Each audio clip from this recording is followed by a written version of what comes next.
नमस्कार मित्रों, खेल और खिलाड़ियों की आवाज़ खेल पथ में आपका हार्दिक स्वागत है। दोस्तों, उत्तर प्रदेश विधानसभा चुनाव को लेकर सभी राजनीतिक दलों ने कमर कस ली।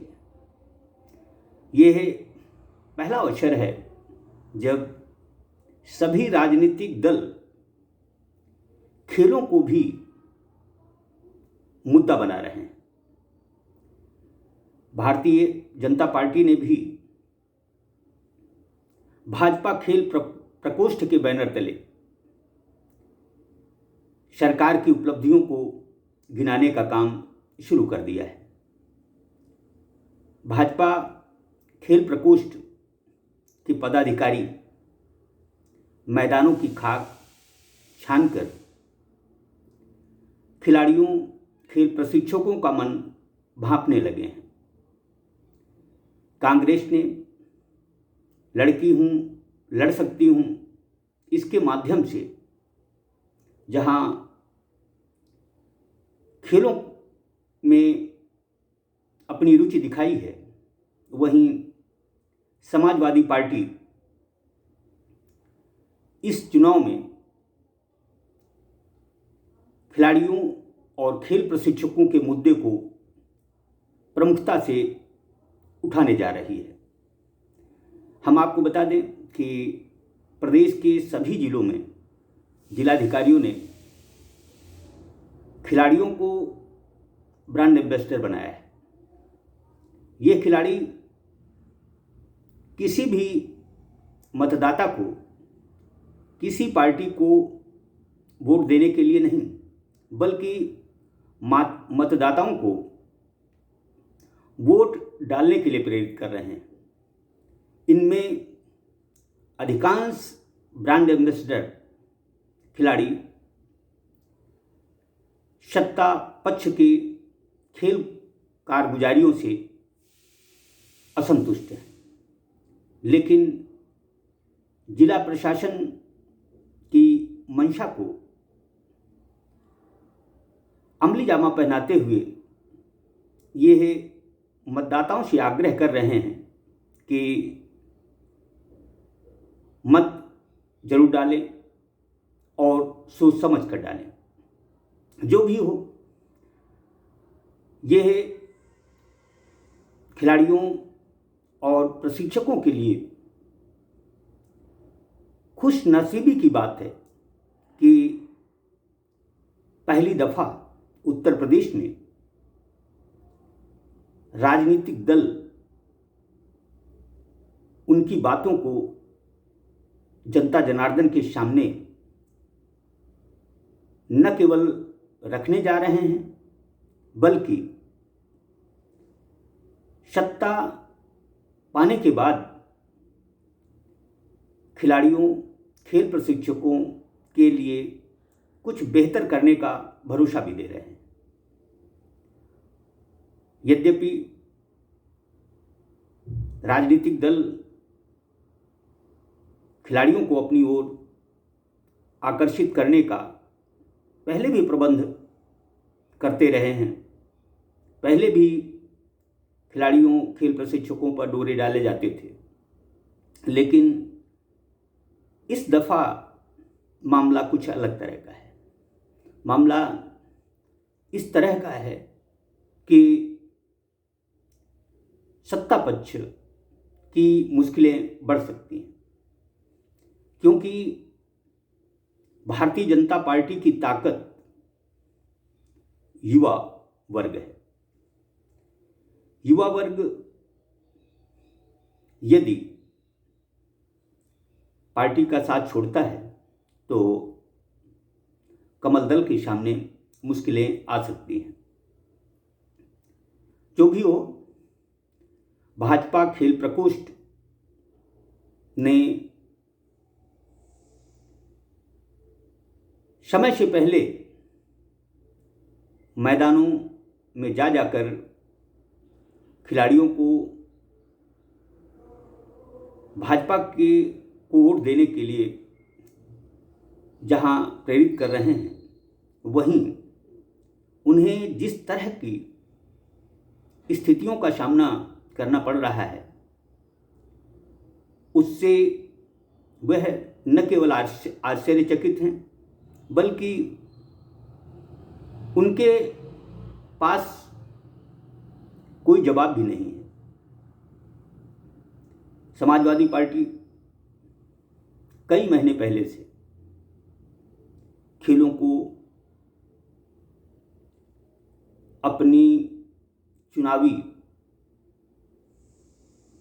तरकश में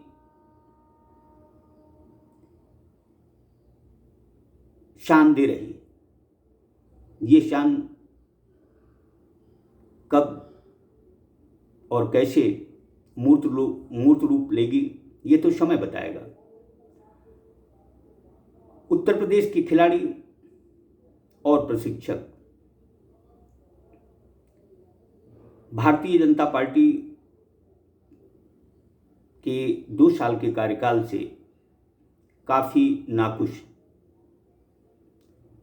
उनकी नाखुशी भी जायज़ है। प्रशिक्षक मार्च 2020 से बेरोजगार हैं। उनके घरों में भुखमरी का दौर है। अब ऐसे में यदि सत्ता पक्ष का कोई भी नेता उनको बरगलाने की कोशिश करेगा तो तय है कि उन्हें अच्छा नहीं लगेगा। कुछ खिलाड़ी और प्रशिक्षक समाजवादी पार्टी से इसलिए नाखुश हैं कि उनके ही कार्यकाल में एक ऐसा खेल निदेशक प्रदेश को दिया गया जिसने खेलों का ही सत्यानाश कर दिया है। यद्यपि समाजवादी पार्टी के प्रमुख अखिलेश यादव अपनी इस गलती को स्वीकारते हैं और यहाँ तक कहते हैं कि सत्ता वापसी पर इस मामले में वह कोई न कोई कठोर निर्णय जरूर लेंगे। लेकिन मैं समझता हूँ कि ये सब बातें आसान नहीं होंगी। जो भी हो, खिलाड़ियों के हक के लिए आज तक किसी राजनीतिक दल ने चुनाव के समय में कोई चर्चा नहीं की है। खेल कभी चुनावी मुद्दे नहीं बने हैं, जबकि देश की 90% आवाम खेल प्रेमी है, वह खेलों में रुचि रखती है। जो भी हो, जिस तरह से खिलाड़ी, खेल प्रशिक्षक, राजनीतिज्ञ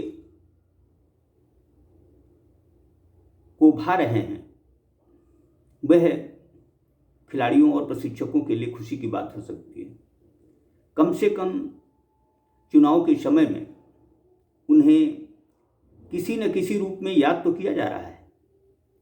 जो भी हो, दूध का जला मठा भी फूंक फूंक कर पीता है, यह तय है। मैं नहीं समझता कि राजनीतिक दलों द्वारा खिलाड़ियों, खेल प्रशिक्षकों पर डोरे डाला जाना उनके लिए फायदेमंद होगा, क्योंकि जब 2 साल से प्रशिक्षक, खिलाड़ी परेशान थे, तब उनकी तरफ किसी पार्टी ने, किसी नेता ने ध्यान नहीं दिया।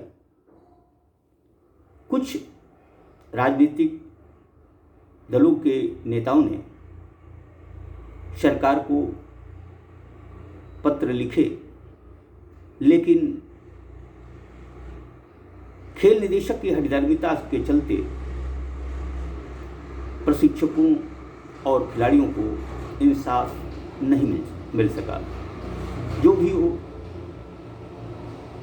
उत्तर प्रदेश की सत्ता पर कौन काबिज होगा, किसकी सरकार बनेगी, ये तो 10 मार्च को पता चलेगा।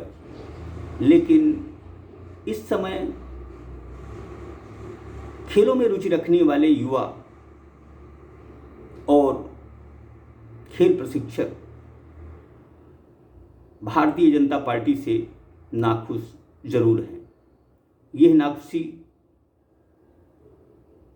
सत्ता बदलने में बेशक कामयाब न हो, लेकिन उसकी जीत के अंतर को जरूर कम कर देगी। जय हिंद, जय भारत।